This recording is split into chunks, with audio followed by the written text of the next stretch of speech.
and welcome to our Bravo episode of Tender Loving Care with your host, myself, Pauline, and my darling Kate. This is the time of the week that we dive headfirst into only our Bravo shows. Kate and I's podcast, Tender Loving Care, which is available on all podcasting platforms, has a new episode each Wednesday. And in that episode, we break down a show from the TLC and Discovery Plus channel, past or present. We also have a Tuesday show, which we focus solely on the insanity of 90 Day Fiancé. But today is about Bravo. Hi, Kate. Hi, Pauline. How are you? I'm grateful to you. Thank you. Listeners, I have been in like 3 hours traffic on the 101. It was just red. And it just started to pour with rain again. So it's all cuckoo. We thought the rain had started. It's back. So I'm coming late. So thank you, Kate. Late Kate. Thank you for coming and staying on. Because I was like, just start the show if you want to start the show. I was like, just start the show. Start the show. I just went and played video games for a little bit. Lovely. Oh, lovely. So it was all good. No problem. Kate, I saw a filming this week of a reality show happening. Okay. It is oh, excusez-moi. Woo. Bless you.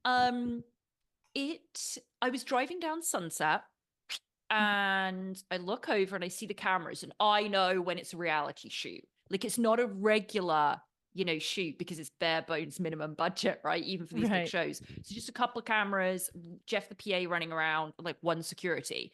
And I was like, oh, well, that's a reality show. Wonder what it is. And I was right on Sunset at the Oppenheim group. So I'm like, offices. So it's like, it's Selling Sunset, isn't it? Now, I don't know if you have watched Selling Sunset. We have not discussed it. No, I haven't. Have you? Surprisingly, I have. Okay. I started, it was really one of those, there's nothing on. I'm going to try, Netflix is terrible. There is nothing on Netflix. There's like one show on Netflix every week that you're like, oh, I want to watch it. I binge watch it. Then there's nothing else to watch. But anyway, I was on there and I thought, what's a reality show? Come on, I've got to watch it. And I'm fascinated with those two little brothers. And when I say little brothers, Kate, they are no bigger than 5 foot tall. They are fascinating to watch. And On all the that girlfriends. show, we're not talking about Property Brothers. Hello. No, I was gonna say, if we were talking about proper, I'm not watching those two. Do you think I'm going to look into their That's eyes? why I was in shock. I was like, are we talking Prop Bros? Look into their souls. Are you kidding me? Okay, of course not. Of course not. I don't know anything. Okay, so Selling Sunset, it's been on a couple of seasons now. It's only on Netflix, and it is the two Oppenheim brothers, Jason and sorry guys, I'm really not versed in Selling Sunset. Can't remember the other guys. They're bald. You would recognize them if you saw them. Okay. They're genuinely 5 foot tall. And it's all about these women that work for them and men that work for them. That's to the high-end real estate agents, right? And the women come into work dressed like it's Paris Fashion Week.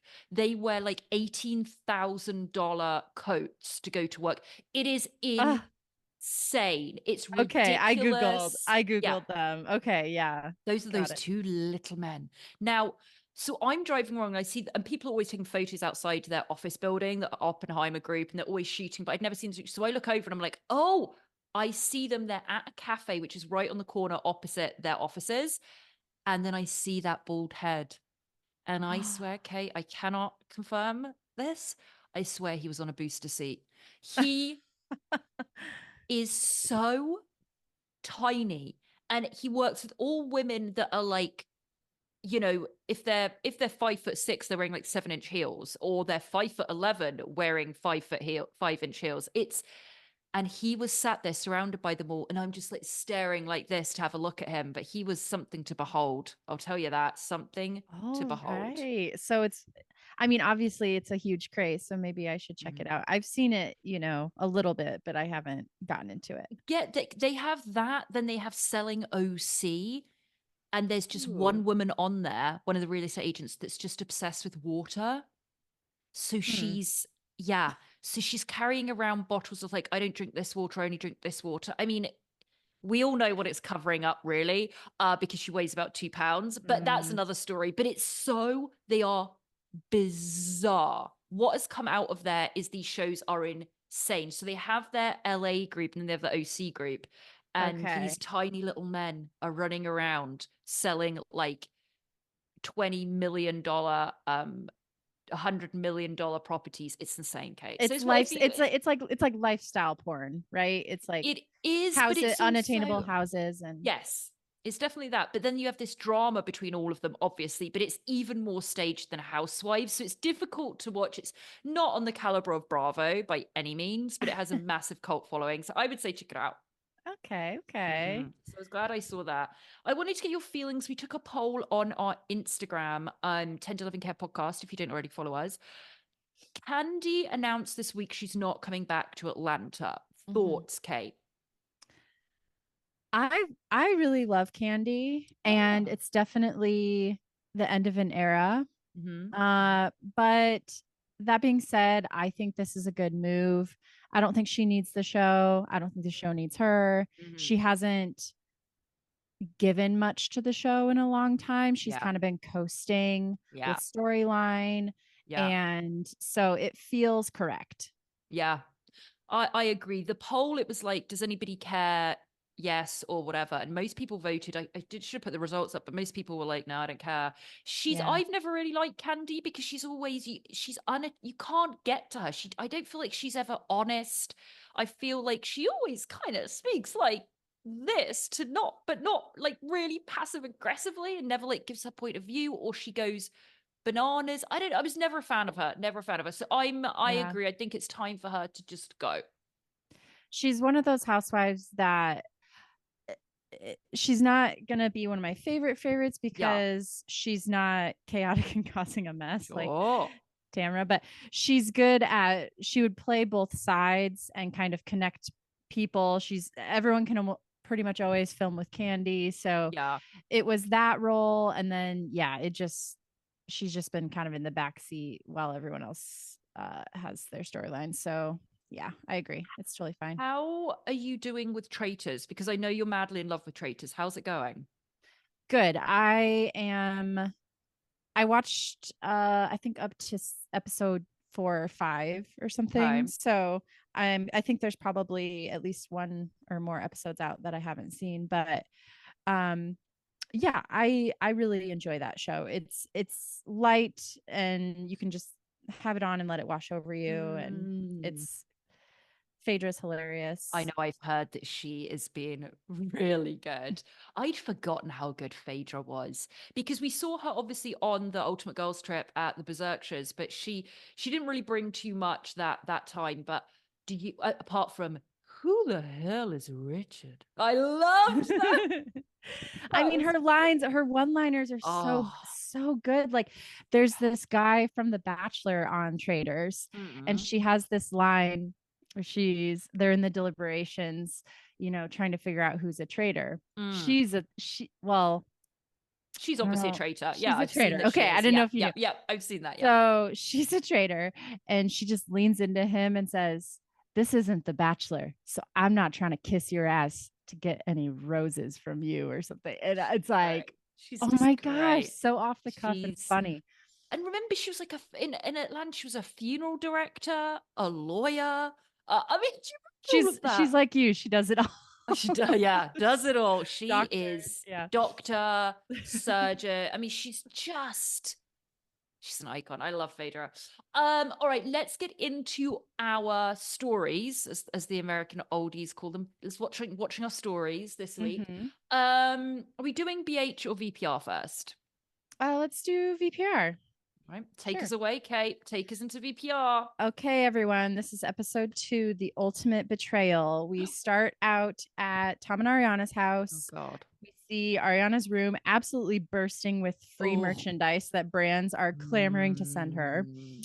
And Sandoval talks about all of the online hate he's been receiving. The editors pop up like a million mean comments. So funny. I was waiting for ours to be up there. I was genuinely waiting. I was waiting. Where is 10 to 11 Care podcast? I I know. And he talks about how him and Schwartz are not good right now. And he reveals that, well, not reveals, we all knew this. Schwartz went on Jax's podcast and talked about the poor optics of Sandoval touring with his band in the wake of Sandoval breaking. And so he's got some hard feelings about that. And then both Tom and Ariana are they're asked by the producers, so how is it living with your ex? And they're like, it's awful, it's awkward. And then we learn about this sound machine, which becomes a big topic. How he set it up because he was paranoid that Ariana and her friends were listening to him talk in his bedroom on the phone and stuff like that to Rachel, I assume, and whoever else. So he put white noise with like ocean sounds playing constantly in their house. It's awful. And then we meet Anne. We get to know Anne a little more. So it's his birthday, Tom's. And as we all know, he loves having a big party at his house for it every year. And so he's asking Anne, who poor Anne poor Anne. She's the go-between him and Ariana. And so he's like, it's my birthday, so can you text Ariana and see if she'll just like fuck off to a hotel? And Anne's like, yeah, okay, sure, yeah, fine.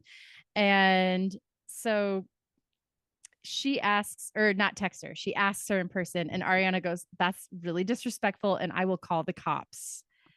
And that's kind of the first part of the episode. It's, first of all, no one's really mentioned the facts. I think small things like this are so interesting. Anne's last name is Maddox and Ariana is Maddox. I just find that really strange. I just find that really, really strange. It's OX for Anne and it's IX for Ariana. I just find that really interesting. Oh, anyway. I didn't know that. Okay, yeah, that's random. Anne, it is excruciating watching her scenes. The poor woman. It's excruciating. And then listeners, cast your mind back. I think we did speak about it, but I had to be very kind of like, somebody told me, and I will remain saying that somebody told me they knew Anne. I didn't know her name at the time, but I met somebody, let's just say walking down the street, that decided to tell me that they knew Anne, Tom's assistant, and they told me that they said, quote, the week Scandival broke was Anne, the worst week of Anne's life. She, there's other things I can say. I don't know if I did say them or I was like, I couldn't say them before, that I just told Kate about, but I got this intel that is familiar with Anne. It wasn't Anne, didn't meet Anne, but they said some of the things that went on with Anne during that time is insane, and that he is, I don't think this comes as a surprise to anyone, but a horrendous boss for multiple reasons. Unfortunately, I can't say them on here, but let's just say that pay is not worth what she has to deal with, and the pay is very, very little. Anyway, moving on. Yeah, Ariana and this house, I think when they finally move out of that house, it needs to be condemned. They need to like red tape it, red flag it, and just burn that to the ground, because the feelings in there are horrible. Something that I'm so shocked at, right? This is 3 months. What we're watching is 3 months after Scandival broke, okay? Mm-hmm. And when Anne is there saying, okay, so it's your birthday party, and Tom's like, he says, you know, Ariana is more than welcome. I don't think she'd want to come. Now, he's making a joke and so light of something that happened 3 months ago. You were in a relationship, you blew up their entire lives, and now you think you're in a point after 3 months of being like, yeah, she's a fucking bitch, but I don't think she'll just come anyway. Like, the animosity he has towards her, he hates her, Kate. He hates her. He does. And so you guys, I don't normally, but this week I watched the after show, which I really enjoyed watching, and I will try to from now on if I can. But so they're talking about this part of the episode, and Ariana admits that the compromise that they eventually come to did work, and he did have people gone by the time she's back from emo night. And then she said something that I thought was so telling about their dynamic. She says, if I'm not a fucking raging bitch with him, I will get walked all over. Like she has to shout to be heard with him what her needs are. She says like if I don't make a huge stand like this, then I'll just get walked over, basically. And I was like, okay. Yeah, but they're not in a relationship anymore. She doesn't have to have anything to do with him. And by putting herself in that house, and I understand it's all very raw. Like, once again, this is 3 months after this happened. It's just so awful. Like your mental health being in that place with him and wondering if you can go down to the kitchen because he might be making a coffee in there. It's just, and that's what Lala thinks too, which is yeah. what we see in the next scene. Ariana and Lala meet up for smoothies, and Ariana's telling her about this party situation, and Lala is being the voice of reason for her and saying, well, it's his house too, and it's his birthday. So, kind of like, what's the big deal if he has a party there? And then and she's like, can't he just have them gone at a reasonable time? And Yeah. she's like, actually, that's what Anne's asking me.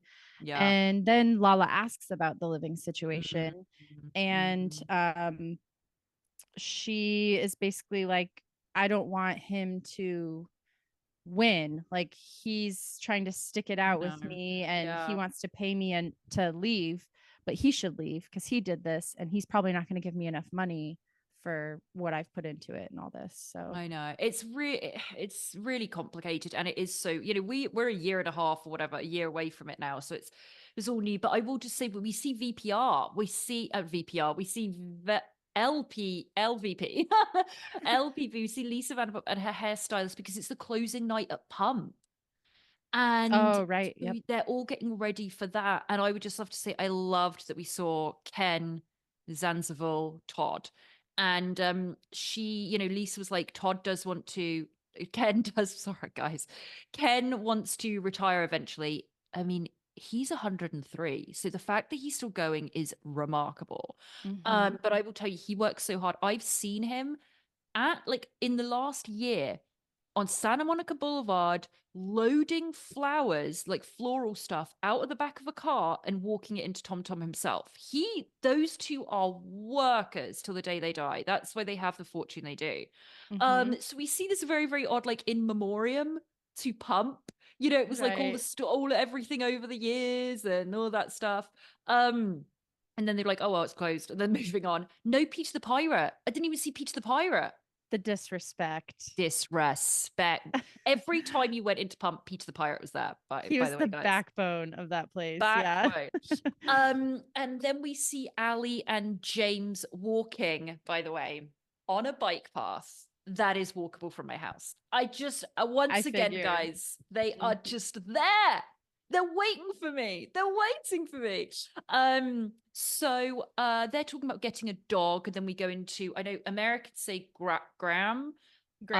We say Graham. So James has that weird, he went to high school in LA. So he's very much more American speaking in some terms than I am, but I would say Graham. But they're sort of talking about how much he misses that dog and whatever happened to, and then we get this scene with Lisa, it's like a flashback or whatever, of her saying, what happened to the dog when Rachel went into rehab? And he's like, I don't know. Of course, Lisa's thinking of the animals. Of course, always. Yeah. Thank you, Lisa. So they're having a chat about getting another dog. And that was very interesting that Ali was like, I don't know if we're ready. And I was like, well, you lived in a house together and moved. I don't know. Then we see Jason comes to see Tom. I've written down. Oh, this was like a trainer or something. I don't know. It's the manager of his band. Oh God. Oh God. That's it's his friend. And can you I hope I picked up on this, and I hope that it will get explained, but I don't know. We're 3 months out. He says, Tom says, we know there's some communication. Ariana said that, Rachel and Tom. And Tom says, I miss her and I'm still in love with her. And I wrote underneath, that faded bloody quickly, because within months of this breaking, they weren't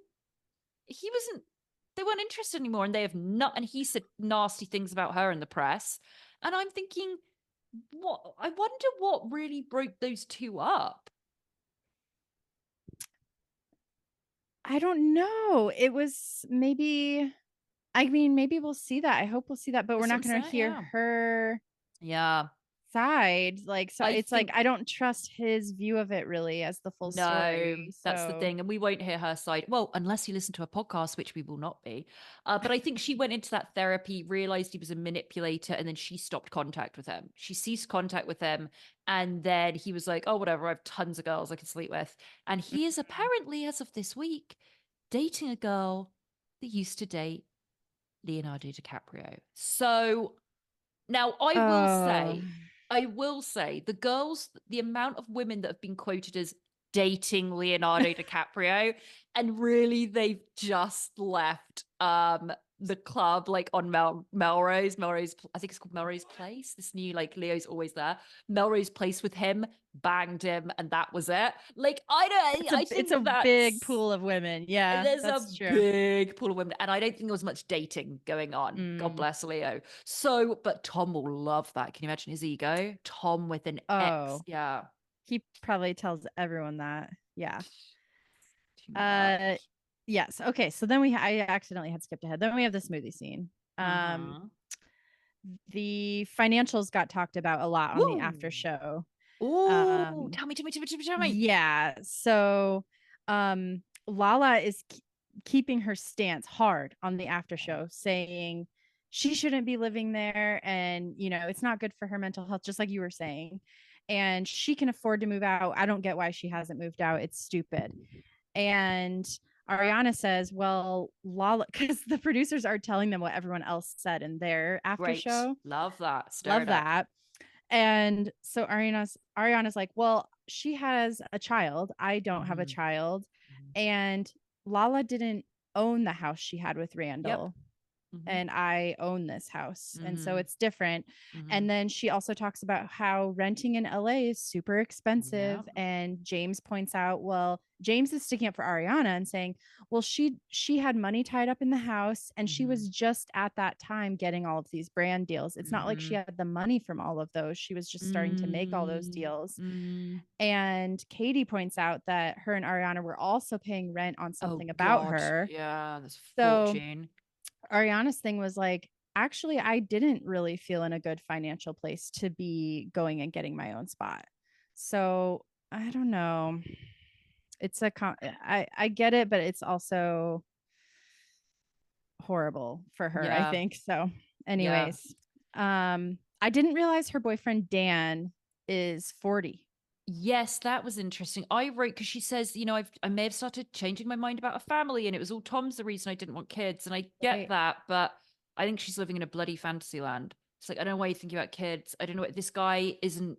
It's been 3 months, dude. Call your jets. Call your jets. Like, you need to sort your mind out. She doesn't look well in this. I don't know if you noticed that. I think she doesn't look well. She looks like tired, exhausted beyond belief. And I'm sure because she was picking up every brand deal possible and jetting out here and doing interviews, and it's insane what her schedule must have been. Good for her. Amazing. Right. But she looks unhealthy. Do you know what I mean? She just looks really unhealthy. And I'm like, that girl needs to be in like 5 sessions of therapy a week and eating well and sleeping. But I don't think she had the opportunity to do any of that. So I don't think she's coping very well at all, actually. It's a whirlwind. Yeah. Yeah, absolutely. So we have all that smoothie scene, and then we see Sheena and Brock in a recording studio. Now, quick question. I did miss a couple of seasons of VPR when it was nearly cancelled. Like, VPR was nearly cancelled. It was so bad before Scandal. And that was when Brock was introduced. And I know nothing about Brock. Okay. What does the nanny do? No, what does Brock do? And I'm not trying to be facetious. I genuinely don't know. What does he do? Unclear. Let me Google it. Because I think he was a rugby player, if I'm not mistaken. And I know that he has 2 kids in Australia that he hasn't seen in years because of a domestic abuse situation that was his fault that he's spoken about. But what does the nanny Brock do? Well, okay. This website, bustle.com Got it. Says, another one of the trades. Yes. After leaving his pro sports career behind, Brock opened 2 F45 gyms in San Diego and began working as a personal trainer. So he's like a gym guy.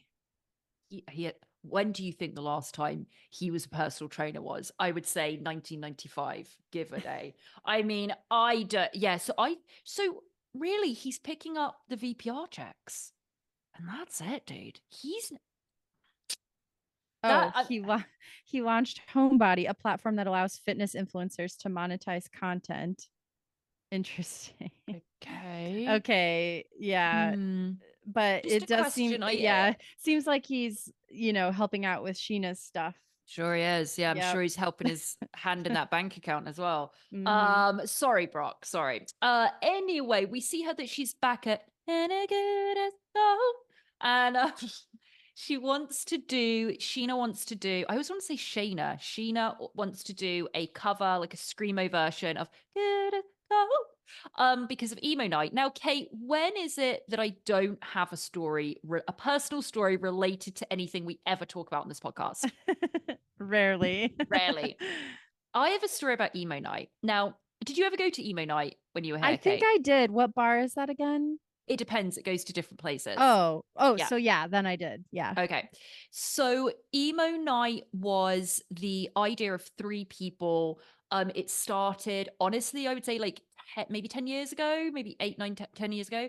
And it's a very simple kind of idea, but a genius one. It was like just a night that started at a club. I think it started like Echoplex, where they were just going to play emo early 2000s music. Boom, brilliant. It started to catch on. They started doing merch. They went to Coachella with it, like insane, right? Blew up, started going around the country doing emo nights. Like it got such a cult following. Well, I went to college with the founder of that, and I was very good friends with her. So her name's Barbara Szabo. Now I'll tell you a story about her. She's originally from Hungary, and we were in journalism class together, and we wrote on the school paper together. And she was very, very nice. I was, doing music journalism, and she was really into the music scene as well. So we spoke a lot about music and stuff like that. And we went to gigs together and things like that. And she was very determined. She was a really hard worker. She loved to write. She was also very like the perfect person to do that type of night. She's very much like, oh my God, like, oh my God, like so intense and just like always brushing her bangs out of her face and like, oh my God, that kind of vibe. But she was very nice and she was cool. Anyway, Emo Night blew up. I didn't know her then, we'd lost contact, but Emo Night blew up and I was like, oh my God, it's Babs, it's her, like she's doing it. And you see in this the 2 guys come up that she started it with. Now she left because they had like a big studio downtown, they had office buildings, like it was insane how big Emo Night got. Yeah. Okay, I didn't realize all that. Oh my God, it was huge. It was touring around the world. They were even in like Europe doing Emo Nights. Holy shit. But there was a falling once out? Again, things I can't say, but there was a monstrous falling out and a lot of accusations of cheating people up. And the 3 of them were really, really close. And it all went to fucking shit in an epic way. And she is no longer anything to do with it since like 5 years. But the consensus is, and this is just a theory, I cannot get sued for this because I'm just saying this is apparently what people think happened, is that she was completely pushed out of it by these 2 guys and did not get the share of money that she should have got for such a monstrous beast that Emo Night became. So I see them on this and I'm like, if it's true, as I said, it's all alleged, don't know, can't sue us. That's allegedly what was said. Interesting. And now she is she's still very, very successful. I know she does like personal training and stuff now. I know she's on my Instagram and I see her like do personal training stuff, and she's really into fitness and like travels the world and does stuff like that. But yeah, she apparently, allegedly, it did not end very well. Anyway, so that's Emo Night. So I see them come out and I'm like, oh shit, TJ Those Morgan. guys. Yeah. so Sheena's there and they were all go. It's going to be her, Ariana, and Katie are going to go. They'd been before and they hosted, so they're going to go. And we get a really, really important scene with Sheena, Brock, her mum, and then this new nanny that comes in, because Sheena has spoken about her OCD. And I think that, a lot of people have heard of postnatal depression, or I know in America you call it postpartum depression, and how severe it can be. And I've had friends that suffered with it, and it's just very misunderstood. And like the majority of any female health areas, it's not funded enough and spoken about enough. But postnatal depression is extremely severe. And Sheena talks about her OCD with it as well. And that's another area that comes into it. And that she could never leave Summer Moon. So they're having a babysitter come over. And she says, I really, really trust Tori. I know her really well. I've known her for a long time. So she comes over, she sat down there, and they get into this very, very uncomfortable conversation in front of everyone with the way he behaved. Listen, I know it's all edited, but it was not. She's saying, I just can't leave. I can't, I've beat it so hard. And he's like, I know, but come on, like you have to. He even said, and then in his interview, he's like, I'm glad she's putting herself out there again. And I just went, yeah, I bet you are. Cha-ching, cha-ching, cha-ching. He's not coming off patient and understanding in this scene. I'm sure he's had lots of moments of being understanding and there for her, but this scene, he just seems like he's dismissing her issues. Absolutely. And then we need to talk about Tori. I think that was Tori Spelling's. Was that Tori Spelling's reality show? We need to talk about Tori. I'm not sure. That was one that I watched, by the way. We could revisit that because that was a gold mine. Tori comes in. And do you recognize Tori at all, Kate? No, she looked kind of familiar, but I don't know. She's in the trailer for VPR this season because she's the one that's making out with Katie and making out with Schwartz. She's the one that's in this supposed triangle. Oh my God. These people. What does the nanny do? What does the nanny do? Oh my gosh. Oh my gosh, Tori. Wait, before we move off this studio scene and everything. Oh God. I have a couple she seems so in her element in the studio. She seems so happy, loved it. And the flashback to her music video with that Brett guy where he's humping her in the bed had me dying laughing. I so glad you brought this up. I completely wiped it from my memory. I had and then it all came flooding back like a tidal wave over me. Brett was someone that they were all after. I remember she was like after him. It was after she broke up with Shay, whatever his name was. And then she like fancied him and was like, and somebody else fancied him as well. And he was like the hot server at Dana, maybe, or someone like that. And then they were like, oh, can you come and do the music video? And the music video is like a Skinner Max.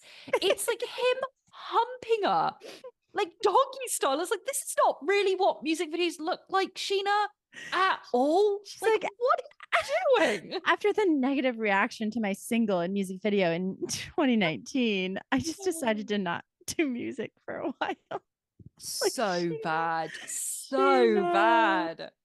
Oh God, that video. Anyway, just had to bring that up. Okay, so then let's see. We have Schwartz going to James and Allie's house. He's feeling a lot of jealousy and sort of shame about not being a homeowner anymore. He doesn't know if he'll ever be one again.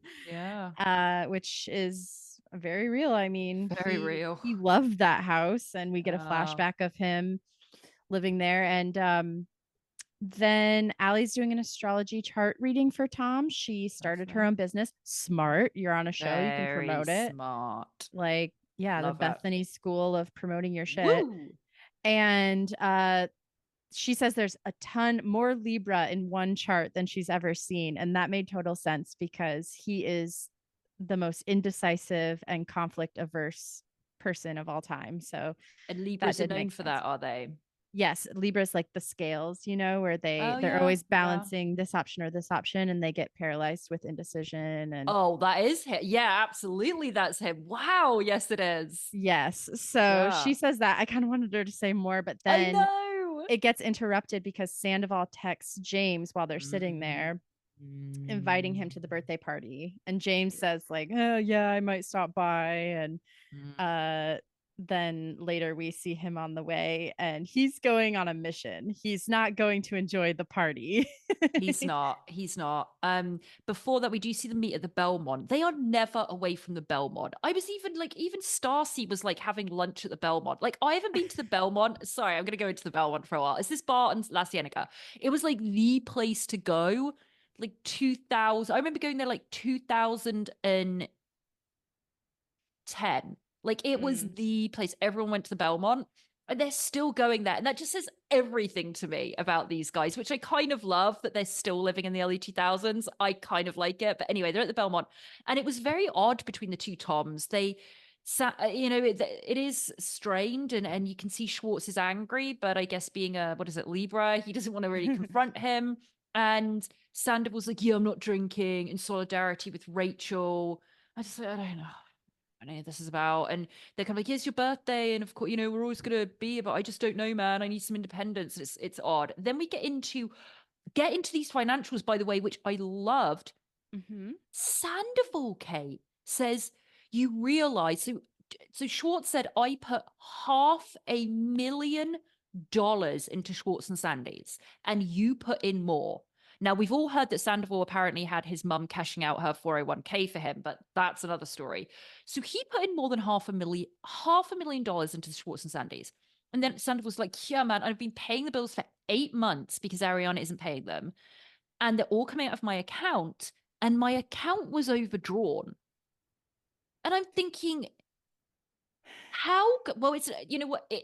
Listen, you can be earning $1 million a month, but if you're spending 1.5 million, you're broke. And you can be earning $4,000 a month and spending 2, and you're wealthy. So, it's how they're spending their money. I get it. Just because you have a massive paychecks does not mean that you have money in the bank. I think that what he was saying is that it was that all this money was coming out.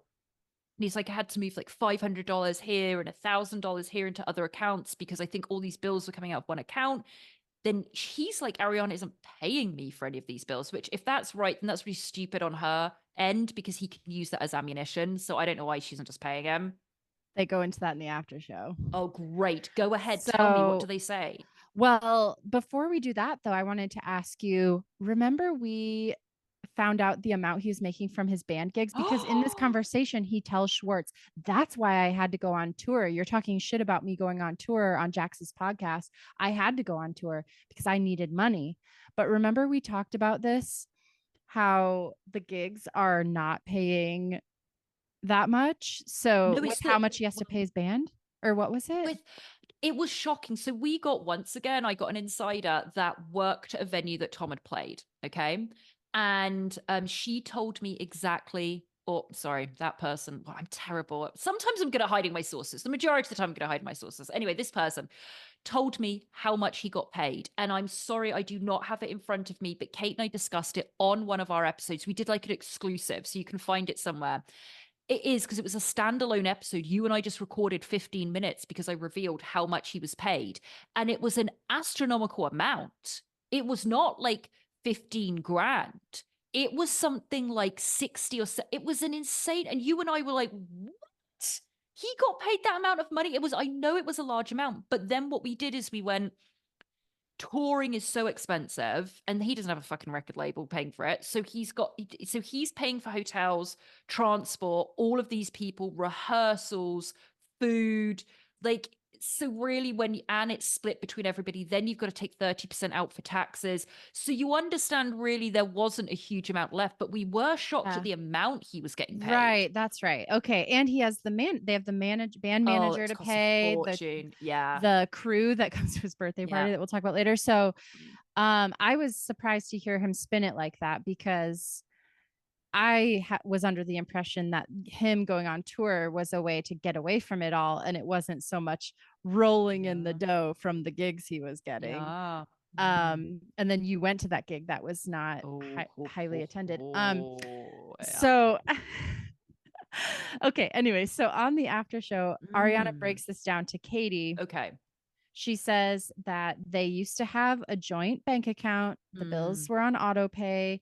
And when that account got below a certain level, they would each put in the same amount to replenish it. Okay. Yeah. And then after they refinanced their mortgage, it had to start coming out of his account. But she said, he completely broke my trust, lying to me about this affair and all this other stuff. So I told him that I don't feel comfortable writing him checks for random amounts of money unless he provides me with documentation of what is owed and what's been paid, what hasn't, and what I owe and all this. She wants to see it laid out. She says, I've asked him 3 times for him to just lay it out for me and show me the bills and everything, and he hasn't. And that's why. That makes sense. And Sandoval, when he's asked about it, just kind of makes a big joke about it all. He's like, what, am I in a deal with Spectrum to rip her off? And he's not really like, I don't think it's that big of an ask of hers to ask him like, okay, well, please just lay it out, show me the bills, send me copies of everything. And he's just a mess and would never do that. So he's just, because he's such a mess and like not bothered about all of that. So he wants to be the victim. Tom's always a victim, remember? The cheater, person that cheats is always the victim, guys, remember? Of course. Yeah. And then Sandoval's talking about money and he goes, he gets to this point. He's like, I just don't know what to do. And then there's a silence. And then Schwartz goes, you could start an OnlyFans. Like, Schwartz's timing and just everything. It's like, you want to punch him in the face. Now, having said that, I was thinking recently, Kate, if I was at a local bar and Schwartz was there for research for you guys, for listeners, I would absolutely sleep with Schwartz. I just want that to be put out there. Thank you. I appreciate that. We all want to know. Yeah, absolutely. Okay, so is this when we go to the birthday party at this point? I think so, pretty much. Yeah, because I keep accidentally skipping ahead, because then it was that James and Allie house and the astrology. And then we see James and Allie in the car on the way, and James is talking about how he's like, I want a full apology from Tom. It's not that much to ask. I just want him to say, I completely regret what I did to you. And I'm going to spend every day trying to make it up to you. And da, da, da, da. That's all I want. That's all I want. And he's like, I also haven't seen him without a mustache in a really long time. We get a great one with a mustache clip. And then he pulls up, doesn't even fully park there. No, it's really just a drive-by. He pulls up, parks sideways. Allie's like, okay, I'll be here in the car. Hurry up. She's being loyal to Ariana. She's like, I don't even know Tom that well, and I love Ariana, so I'm not going to go in there and be fake. Yeah. And then, let's see. We meet all the people at Tom's party. So, dude, he hasn't been sober at his birthday party for years, he says. Yeah. But he does have mushroom chocolates. Yeah. The party attendees are members of his band and the crew of his band, Billy Lee. Ugh. God, stand that Billy Lee. When she came on, I was like, no thanks. She wants her face stuck in front of that camera. We all loved Billy Lee. And then she's so thirsty. She is so thirsty, Kate, to be on this show. It's like, go away. I guess they're all thirsty, so it's hard for me to fault her for that. But the fact that remember how she stood by Sandoval and was out there getting paparazzi shots, going to the bar with him, and he's such an amazing guy. And shut up. Yeah, it's weird that she's the only one that didn't give him too much shit about this, and she's also the only one that hasn't been on the show in a long time. So yeah, exactly. Yeah, so she's there. Kyle's there. Kyle Chan, right? Always. He's always there as well. He's lurking. He brings a fun boa and some booze, even though Tom's not drinking. Do you think Tom drank that night? No, because he's in so much pain, and he's doing this for solidarity to Rachel, because he's like such a victim and such a martyr. Like, so he's just gonna do drugs and not drink. Yeah, I love that as well. Yeah, I love that. Okay, yeah, cool. I'll do things that fucking alter my mind so I don't know what reality is. But I'm not gonna have a vodka. No way. Right. Right. Shut up, Tom. So good. So James comes in. He's on a mission. And Tom gives him a lukewarm water and then leaves him with some Tom server who's talking James' ear off about Katie.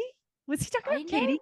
He was mentioning Katie, and it was as though the cameras had completely captured James with talking to a fan, and he was just like, "Yep, yep."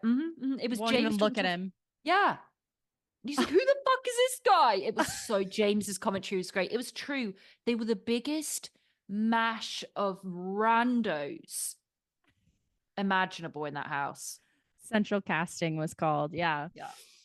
And so he's like, James just doesn't even acknowledge this conversation. This guy's trying to, this guy like was in the bathroom, like, okay, you're going to be on camera, bring up that thing with Katie. And like the camera, oh, they'll love that. And I'll be like, oh, remember Katie? She's trying to push all these other servers out. He's like, hey, remember when Katie? And James like, yeah. I want to talk to Tom. Where's Tom? Go get Tom. I know. So they sit, so funny. So they sit down. And basically, James asked Tom for an apology for this ultimate betrayal and of him sleeping with his ex. And Tom says, well, before I answer that, what about when you fucked Kristen? Kate, it's what are you doing? Like, Sandra. Okay, here's the deal. If it has been, yes, it has been 10 years. That doesn't mean you necessarily have to forgive someone, whatever. But during those 10 years, Sandoval forgave him, was friends with them, hung out with them, was birthday parties together, carried on and maintained a very close friendship with James for a long time. They did music together. They did so much together. They were best mates. But now it's convenient to bring back that shit from a decade ago. Right. No, you don't get to do that. All of a sudden, it's something you can't get past with me. Right. All of a sudden. All of a sudden. Very James, convenient. He wasn't having any of it. He's like, you know what, and he just said, and it was, I thought he was going to blow up, but I think he stopped himself. He's just like, you haven't grown up at all, Tom. And Tom's like, oh, it's true. It's true. Like with you and Kristen. It's like, oh. His outfit too, Tom. He looked like every guy in my high school in 2006. He is just awful from top to bottom. So James leaves and pisses on the bush on the way out. And Allie, did you hear Allie? She's like, James, no. It's Ariana's bush too. Yeah. On the after show, Tom was like, I don't care. I piss on that bush too. I was like, you're so gross. You're fucking idiots.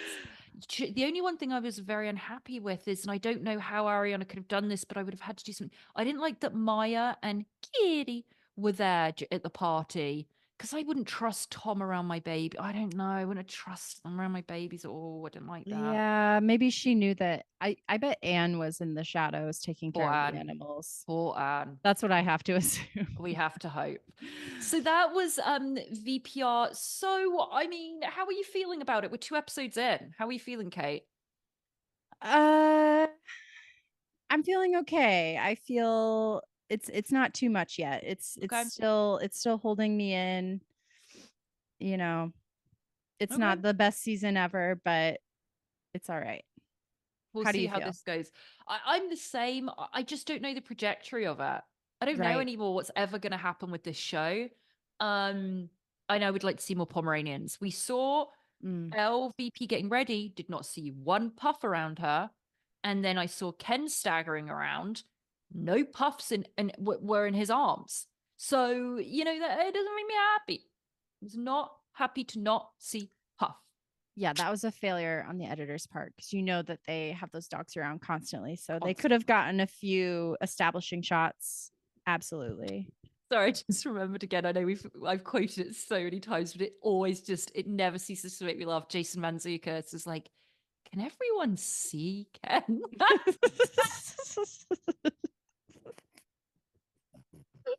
Jason Mantzoukas. Oh, I hope we have him on the pod someday. I hope I sleep with them. All right, moving on. Anyways, if you're listening, Jason, my number is 3.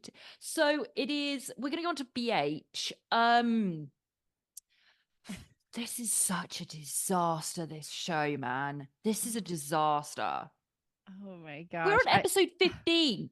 We're on episode 15 called Ashing It Out. That person needs to get fired. I mean, that person.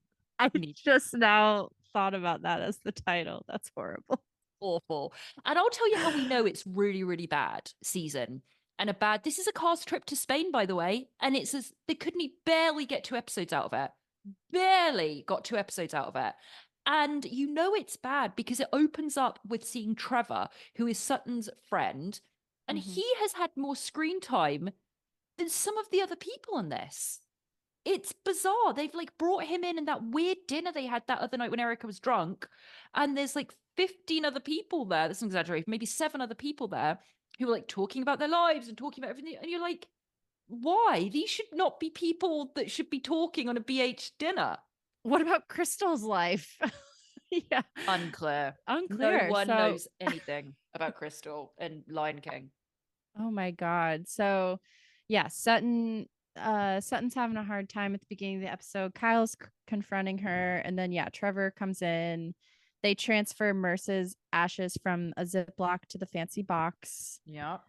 And the girls are getting ready. They have these white flower wreaths or necklaces that Sutton says the other women will release whatever they want to let go of and float these out in the water after I do my ceremony. So, they're on the way to the water, and Trevor points out where the gay bars are, where the sort of like gay area is. He talks about a cave that you can only get to by swimming to it, and then people just have sex in the cave. I loved that. Sounds amazing. So this area is Sitges, and I know Sitges in Spain. And I haven't been there, but somebody that I think she listens to the pod, that you know, Kate, that we had a great encounter with at Pump. She owns property in Sitges. Oh, cool. Yeah. So listen, they have getting this conversation, but somebody online, amazing journalist, got an amazing screen grab of something that happened while Trevor is having this whole conversation about, you know, what bears and cubs and all this stuff. Did you see what happened in the background between Dorit and Kyle? No. Okay, so they're going on and you're kind of like, okay, blah, blah, blah. You know, and he's going, well, this is what a bear is. And I'm like, okay, whatever. Then someone grabbed this. You see Dorit's on her phone, right? And Kyle sat to her right. And so Kyle sat to Dorit's right, and there's the window next to on Kyle's right hand side. And Dorit's got her cell phone up, and Erika's being like, thinks that she knows everything that is to do with homosexuality because of Mikey Minden. Anyway, and she's like, actually, it's this. It's like, shut up. And so Dorit's writing something. You think she's texting. She taps Kyle. Go and rewatch this scene. She taps Kyle's and turns her cell phone around to show Kyle. And Kyle reaches up and covers the camera that's in the Sprinter van and reads it and then writes something back to her. Yeah. Oh. I want that spoken about at the reunion. What were they discussing? Interesting. I had not seen that. Okay. So they're texting something about like, don't talk about this, or I'm gonna. Who knows? Ooh, okay. Very juicy. I need to know. Oh, please, Andy, ask. Come on. Okay, Andy. so I did like the bit about Garcelle being like, well, Andy came on my pod, and I asked him if he was a top or a bottom. He said he's a powerful top. And I was like, I think they just say power top. And then the other guy, I think must be her co-host or something, he said he's a blouse. He's a feminine top. And they're all like, ha ha ha ha, gay people. Because it's so cute to talk about gay stuff as white women. Ha! Sorry, I just get really annoyed. I get really annoyed when women are like, oh my God. Anyway, carry on. And so then we get to the water.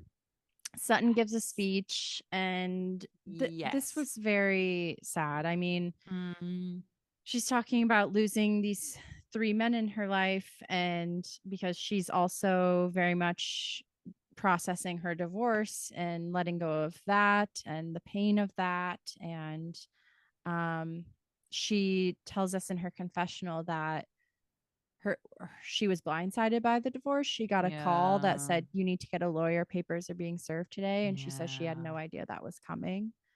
So and we she's been got through that a lot. insight that we've asked for, Kate. You and I have asked the universe for some information about Christian, and things are coming out, but unclear of how she was a debutante and then a dancer. I never knew something was a dance. All this stuff with those little legs. I don't know. You're right though. Yeah, the speech is very moving, and she definitely needed to let some stuff go. Then everybody has their turn, right? Wait. Go on. But Oh yeah. before that, her and Trevor go over and spread the ashes, and the wind picks it up and blows the ashes all over the women. Now, did that remind you of anything else in the Housewives world? This has happened before, yes? Yeah.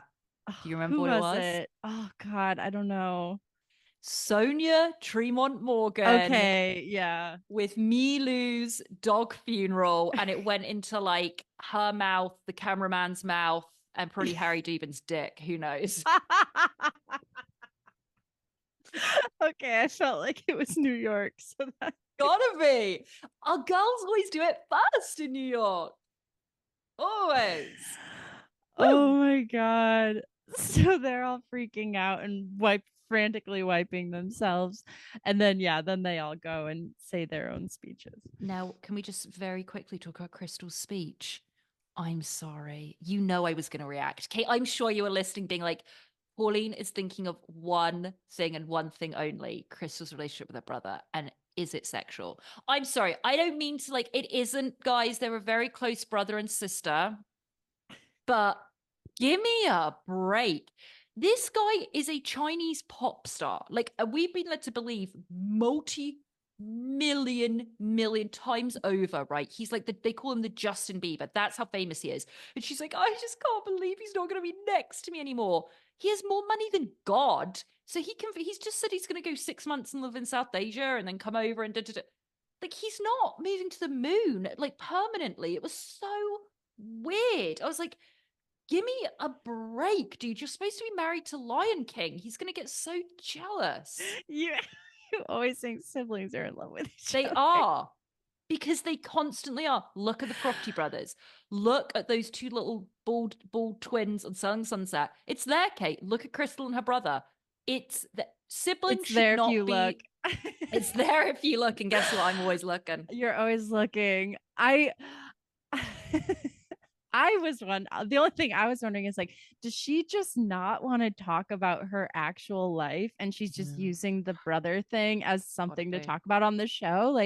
Is there really something going on with Lion King, but she doesn't want to bring that up? Because I was taken aback by it too. I'm like, that's your thing? That's it? Maybe she has a very normal life and that's why she's not working too well this season. Yeah. Maybe she does just have 2 kids and a husband that she's in a good marriage with and lots of money and that's it. Yeah, so the producers came over and they were like, what's going on in your life? She's like, well, my pop star brother is coming around. And they're like, great, pop star, we love it. I think that's got to the bottom of it. I think that's it.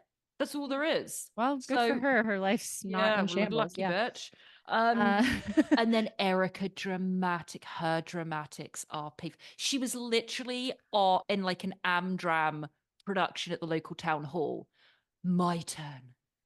I would like to speak about the betrayal that I felt from all of you. She needs to go to bed. I want Erika to go home and go to bed with Mikey Minden and just leave us alone because I can't do it. I know. She really took that moment. It's like she hasn't brought that up really, and then uses this vulnerable moment where they can't really snap back at her in the moment, because it's such a tender. They just spread ashes, it's this moment. And she's like, just kind of slips that in. Well, when you guys all betrayed me last season and went against me when I didn't care about all those victims of my ex-husband, didn't give a shit about them at all, and you all commented on that, so fuck you guys. Anyways, letting that go now, though. Letting that go. Everyone was like, sorry, what the fuck did she just say? Sorry, what? Then Anne-Marie's like, I just want to feel happy. Like, when what? You thought she couldn't get any worse, she stood on that cliffside. It's like, I want to make sure I'm happy. All right, but Oh, you're awful. You need to go home to bed as well. So Anne-Marie or Anna-Marie, whatever the fuck your name is, you and your husband, the husband that calls you an 8.5, go home and go to bed. We need Crystal to get some drama in her life or leave, unfortunately. And I love Crystal. And Erika needs to go home to bed with Mikey Minden. And that's it. Dorit's made me sad because she's, of course, wanting to, or not, of course, but it didn't surprise me that she was like, I want to let go of my PTSD and all this, you know. And then she's telling us in her confessional, maybe I just need to let go of my expectations of PK. And I was like, oh, maybe PK needs to like be more sensitive. Yeah. I have been in love with that Dorit since the day I laid eyes on her breasts, on her face. And just remember the first season when they were just big bolt-on boobs and she was like this emaciated. I just love her so much. The way she's dressed, she gives us comical moments. She really does. She has an extremely serious storyline as well. She's up to party. She's up to have fun. She always looks gorgeous because she's Dorit. She always has a hair. Like, you know, I love Dorit and PK. Well, that's for another day. But yeah, those two. And then we have Kyle's was heartbreaking talking about Lorene. And oh yeah. Oh, just so awful. And I was like, are you gonna mention Mo? Are you gonna add Mo into this? But we didn't get it. In the confessional, though, she at least said it. We get more this episode. Kate and I was satiated a bit this episode. They go and look for ice cream, and Erika and the wake. Oh, Erika, love this. Crystal goes to Erika. I would just like to apologize if I contributed to your pain. No, that I contributed to your pain.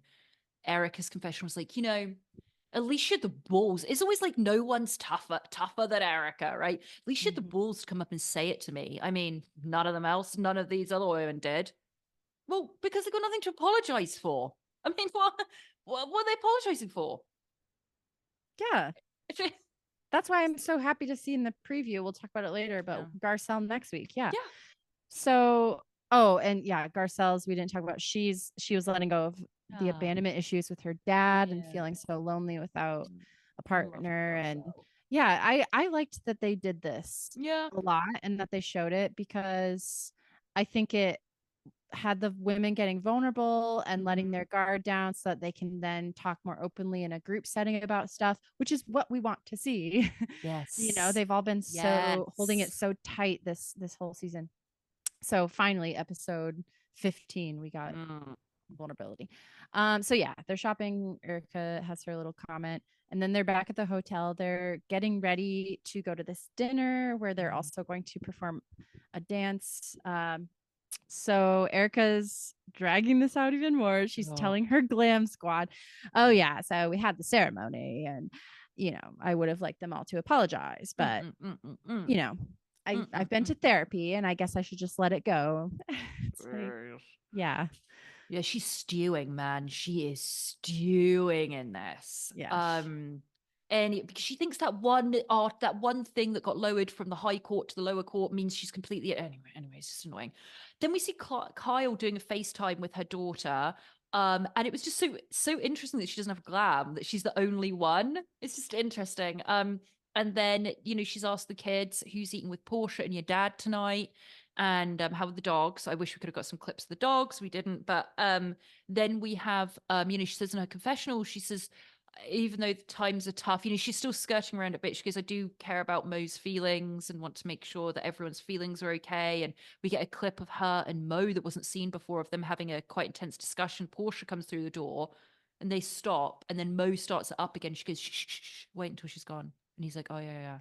It's horrible to see. You know, Portia's still a young little girl. She's only, what, 14? It's hard. It's hard to see.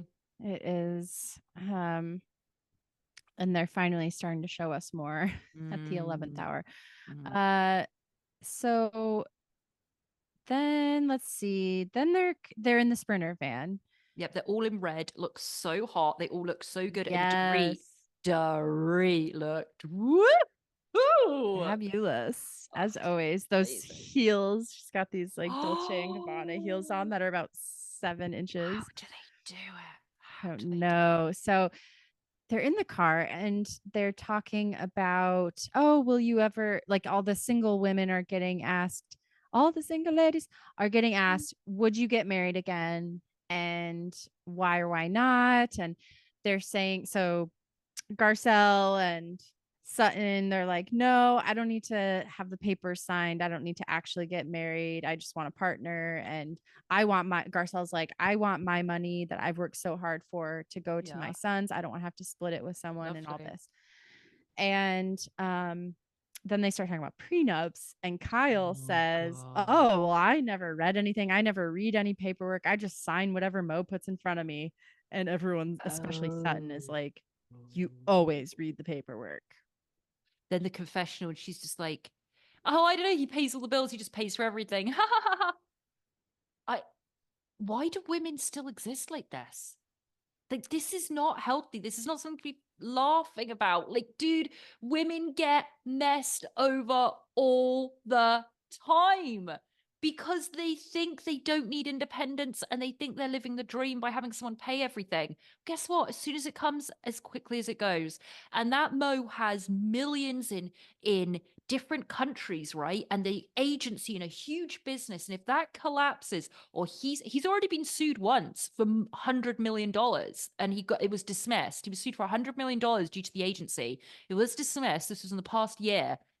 When you are a massive organization like that, people are going to come for you, and they're going to come for that business.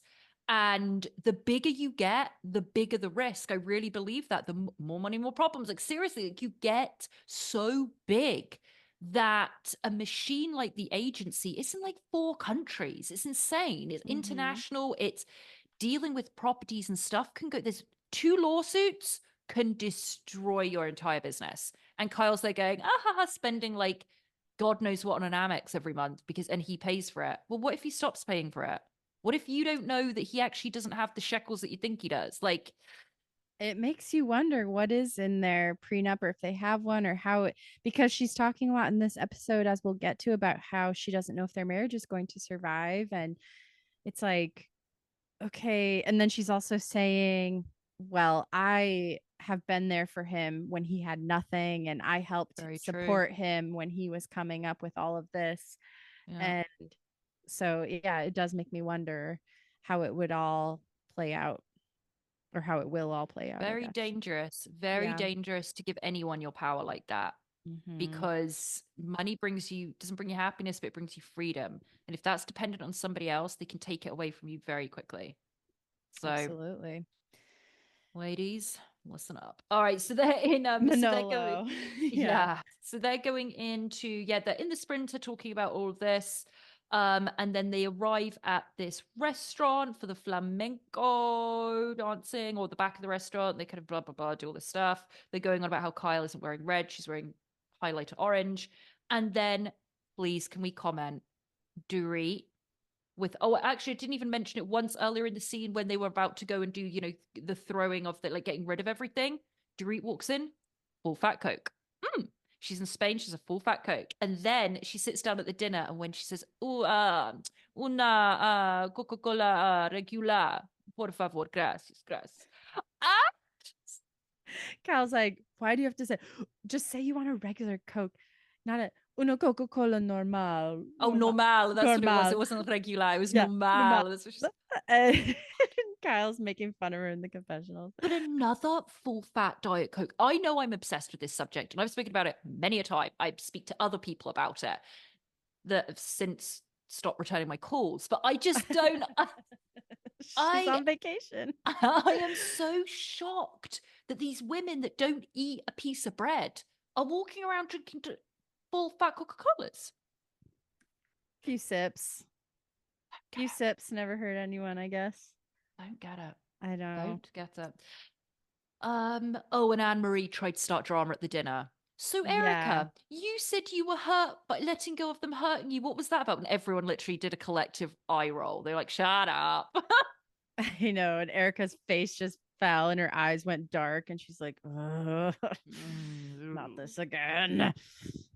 And I don't even know what she said. I don't have it written down. I don't think anyone even wanted to engage in it. And then we hear about Erika's residency, and then we see this weird shot that we'd never seen of her rolling up in a limo to give out tickets for her residency. And we hear that goddamn Mikey Menden. He's like the ghoul of West Hollywood. Yes, you hear him before you see him, and there's bloody Mikey Minden. By the way, I will say for the record, I've met several people that know him and they say he's absolutely lovely and they all love him. I just like to make fun of Mikey Minden. Nothing, no harm in it. I just like to Oh make. yeah, I'm sure if we were at a party with Mikey, Oh, we'd be we would suck have an up. amazing time with him, I'm Yeah, sure. and you know full well I'd be sucking up to him. I'd be wanting next to him. I want my photo with him. I am that vapid. But yeah, So Sutton, okay, we have to talk about go Sutton's on. masterful toast here. So she goes, I just want to say a toast to Erika. And Erika's smiling. Oh, great. Sutton's being nice.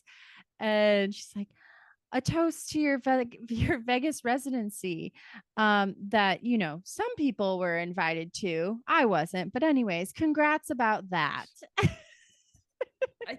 Why wasn't she invited, by the way? They're fine. Like, I don't know why she didn't invite her. I don't know. And Erica's like, well, everyone's invited. And, Mhm. you know, thank you. I remember it was so fun at my premiere on Broadway when you chartered the Yep. jet for everyone to come. Yeah. And Sutton's like, yes, I did charter a private jet for everyone to come to Yeah. Broadway. So you know, these women, they don't like their good deeds going unseen or unrecognized Oh, yeah. ever. Yeah. Ever. So Ever. Um, and then they get up to this kind of flamenco dancing thing, and Kyle's like nearly pissing her pants. It's because all she wants to do is a splits. And then they go back, they do a montage of her doing the splits. It's like, oh, it's just as gross as I remember. Like dirty floors, and she's like doing the splits. Oh, it's horrible. Anyway, so then that's it, by the way. That's the end of that bloody Spain trip. Nothing happened. They flew out there. They flew all those assholes out there for a week. All the film crew paid, got them in this massive mansion, which that's haunted, and nothing happened. They barely got 1.5 episodes out of it. That's how bad this casting is, and this cast is. I know. I mean, think of Ultimate Girls Trip. Come They on, were there come on. how many 30. days? They were there for 30 minutes, and we had more drama than That's this right. entire season. That's right. That's Um, absolutely right. they get back, we kind of see Crystal's doing maths with her kids. It's like, okay. Okay, you're an Um, amazing parent. We don't care. yeah. Or, um, Erika's rehearsing with Mikey. Ooh, Mikey Minden. Just him and his lip gloss, and they're rehearsing. She's down doing those splits. She's Still, so still got. she's very I was impressed by the split, I will Oh say. She's yeah. so limber. Oh, Yeah. I mean, look, I can barely move from one side of the room to the other. So, I mean, yes, I'm very impressed by her. Then we see Kyle opening an aloe. Okay, so this company that is super uber, fancy and fashionable and everything. I pronounce it aloe. I've heard it's pronounced another way. Have you heard it that it's pronounced another way? I've never heard anyone say it, and in my head I Oh. always say aloe. I always say aloe. I swear it's actually not pronounced by that, so I'm too scared to ever say it in public because I think it's pronounced aloe. I may be Aloe. completely wrong, but I can't Aloe. say it. I can never say it now because Aloe. I don't know how it's Aloe. pronounced. Aloe. Oh, yeah, aloe. Maybe it would be. I don't know. Hello. Yeah, so she's paid for this, right? She's like, Got "Ooh, to be. ooh, Come look at on. this. What is this? My aloe box. Let me just crack it open and put on the merch." I was like, "Am I watching an ad What? right I now?" Yeah. know. Really, Bravo. Then we've got Gorge Dorit Mhm. coming. Oh, I've just realized my ultimate fantasy is seeing Dorit interact with Baby Gorge. Oh, yes. Yes. Maybe someday on Ultimate Girls Trip they'll be on. Oh, Dorit and Baby Gorge. So she comes in, leaves her car, and she comes in carrying a full fat Coke. She loves it. She's like, I just need my Coke this morning. And then Kyle's Sugar like, oh, I rush. haven't drank soda in 9 months. But Kyle, just, Okay, brag. Don't I mean, care. yeah, Not relatable. not relatable. We love TC. Coke Zero. Absolutely. So they sit down and have a little heart to heart. So They do. Dorit's like, okay, how are you and Mo? And Kyle says, well, I'm in therapy and now Mo is going to therapy. And then she starts getting into the traveling and how it's so difficult with him being gone all the time. And Dorit says, yeah, that was a hard thing for PK and I, PK and I, because it's just hard to connect in all this. And Kyle's saying like he doesn't even realize that we're not okay. Like he doesn't want to talk about hard things, so he just assumes that things are fine, and he takes for granted that it's actually getting to a point where we might not end up together. It's the most revealing we've ever had in we've had in this season about what's going on with Mo and Kyle. And she said, I'm not comfortable talking about it yet with the girls when she was releasing that thing in Spain. She said, I'm just not comfortable. I'll talk about it when I can.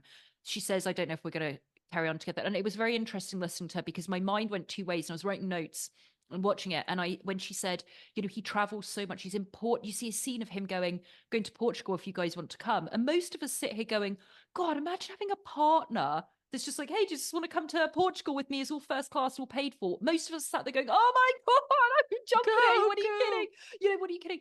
But I'm watching it and I'm thinking to myself, and she's explaining all this travel. And in my head, my first thought was like, to save your marriage, then Kyle, start traveling with them. You were so adoring of him for so many years and he to you. Then if this is the only thing that's breaking up your marriage or an issue, travel with him, just so I can do it, be with him. Then the other side of me was like, that's all she's ever done. And she is, after Lorene died, I think it shook her entire existence. And I think she went, that's all I've ever done. And I think she genuinely enjoyed it. The kids were young and she wanted them to have a great parents and a happy marriage. And she did all that.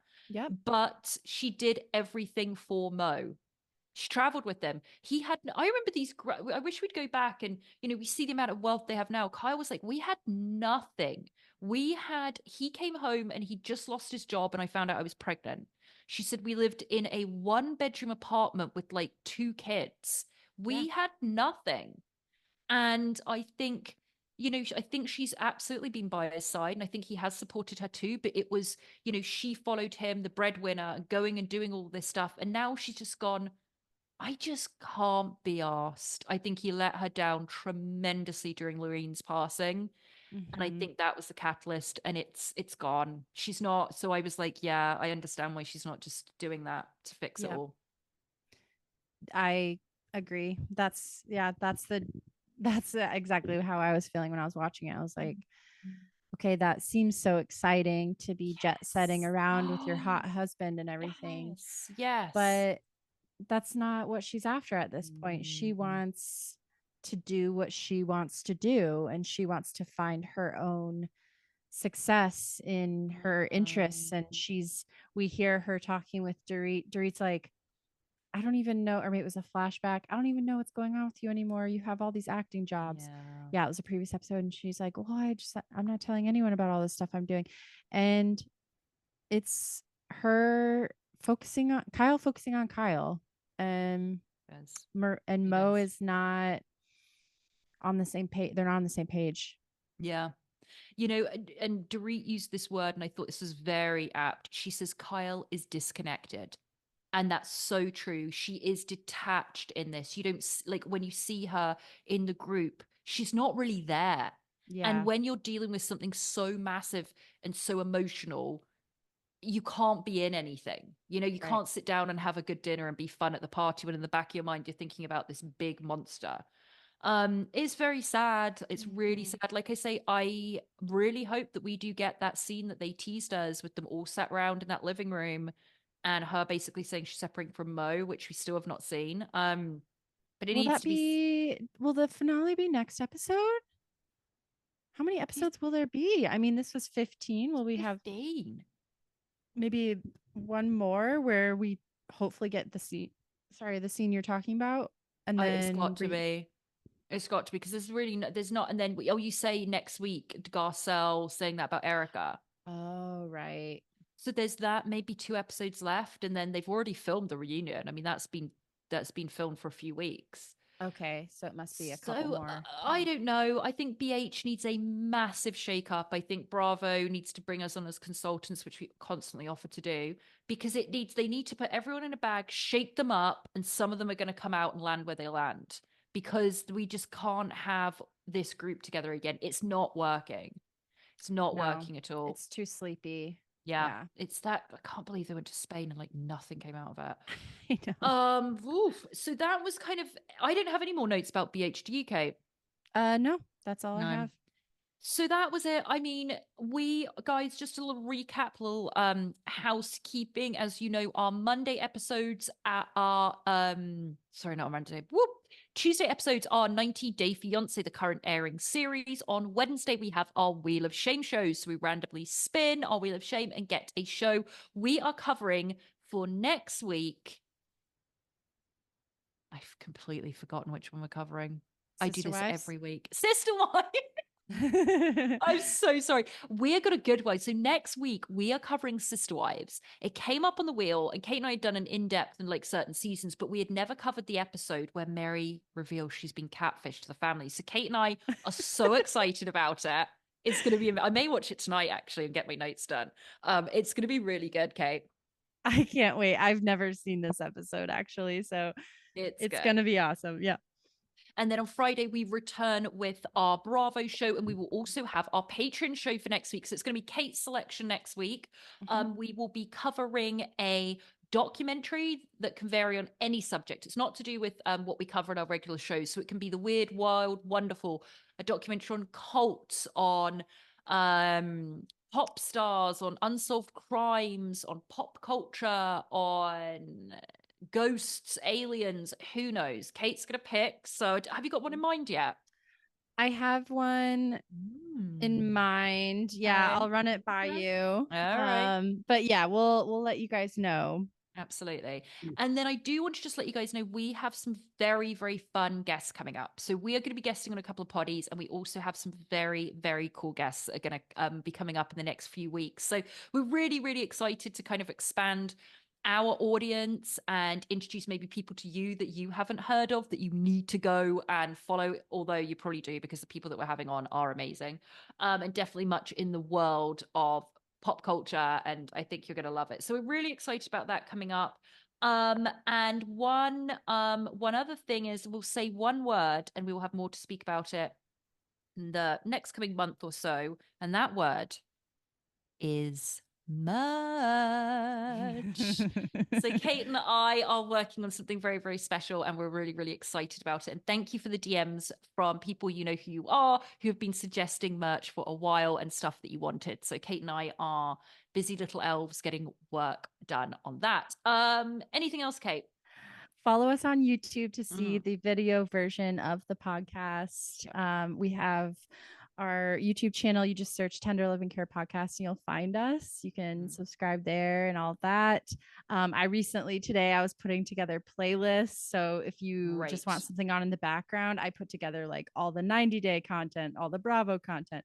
So go check that out and join us on Patreon and all the things. See us. All the things, guys. We're all there. $5 a month for Patreon. Yes. Well, absolutely worth it.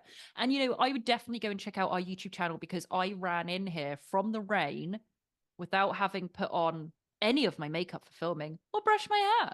So it's quite a sight to behold. So check us out on YouTube and comment about the state of me, and hit that, smash that like button, smash that bell, notification bell, whatever. Just do it all, okay? Because we want to be YouTubers. All right, we love you. We hope that you have a fab rest of the week and weekend. We will be back with you on Tuesday. And I think that's about it. We love you. Bye-bye. Bye.